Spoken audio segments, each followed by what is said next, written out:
Humans, they have evolved through like so many millions of years.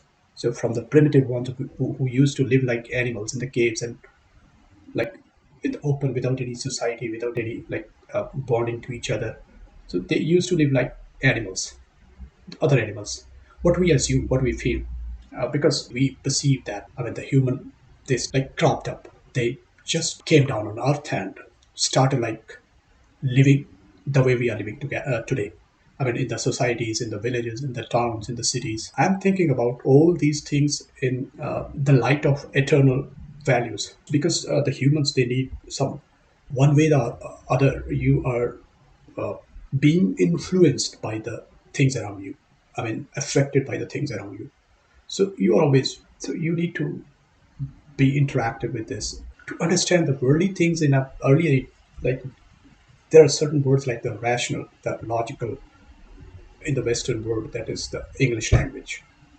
So these rational and logical words, even they have become meaningless nowadays, because anything which is happening is good for me, maybe not good for the others, maybe bad for others. I will say that it's logical, but the other person who is affected by it badly, he will say that it's wrong.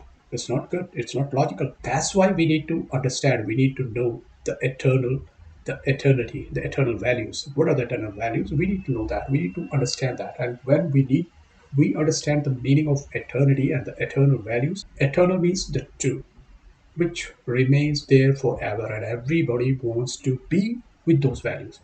There, your logic, your rationality, that doesn't stand anywhere in front of eternal values.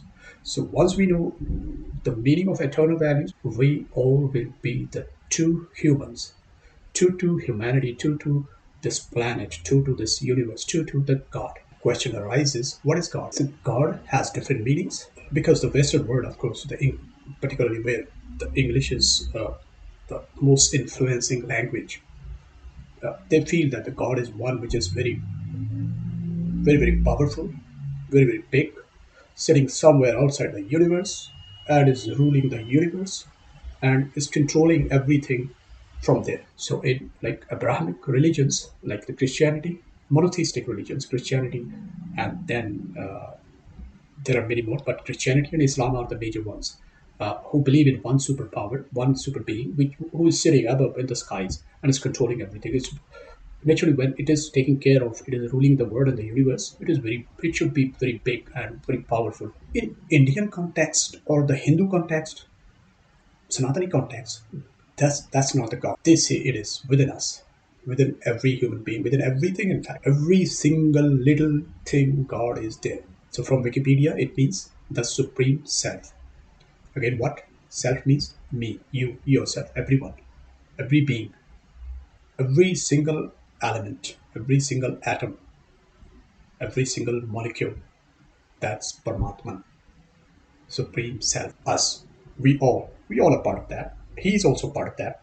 So everyone is part of that. Everyone is Paramatma. So now the question comes: who created God? So if someone is sitting outside the universe, is a big, powerful person, who created him? That could be the question, and that could be the logical question actually, in terms of the Western, I mean, language. The logical question, in a bigger God than that. But how Hindus could answer that question? That big or very, very big person is a god. Everything is a god. So no one created nothing. It's just the energy. And there are many in uh, Vedas and in many texts, Hindu texts, ancient Hindu texts, they have mentioned that nothing like one entity uh, who is a supreme being. It in fact is a form of energy which presents itself in different forms.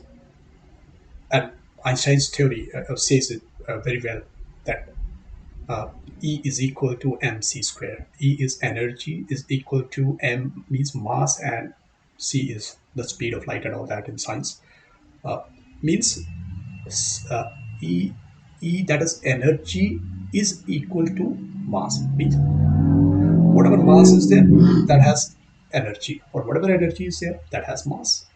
Both are equal, interconvertible. What Einstein was thinking and where he got this idea from, like E is equal to mc square. But generally, it is said that he was inspired by many ancient Hindu texts. You say it energy, Hindu say it Shakti. then that's the nomenclature. But that has come after understanding the meaning of God, that where the God come from. Hindus actually, thought about it thousands of years back, and they answered it. They say that there is no one sitting outside, and if it is there, which is affecting our lives, which is affecting our earth, is also a part of my supreme self, is also a part of everything around the universe, around that big supreme God who is sitting there in the universe. So everything around him is also a part of him. And when we talk about everything around him means we are also around him. It's a part of us. In general terms, we feel that like yes, God should be something which is very big, we should be very big, we should be very powerful, because such kind of thing is not here on this earth, so it should be somewhere else in the universe. So that's a very normal way of thinking. But when we try to find out the questions arising out of that, that who is the creator of that super being who is sitting outside, who is the creator of that powerful being, powerful God, we would say that another one who is sitting further behind, then we would say who is the creator of that. So that question will never have any answer. What is Bhagwan, what is Paramatma, and what is Ishwar? It's yourself, it's your supreme self. So the God cannot be different. It cannot be different for different people. I mean, the people, humans are the humans. They are the same throughout the world. Is actually made by the same forces. Thanks for giving your valuable time to understand the God and the creator of God. So please like the video, share it, subscribe to the channel. Thank you. Namaste.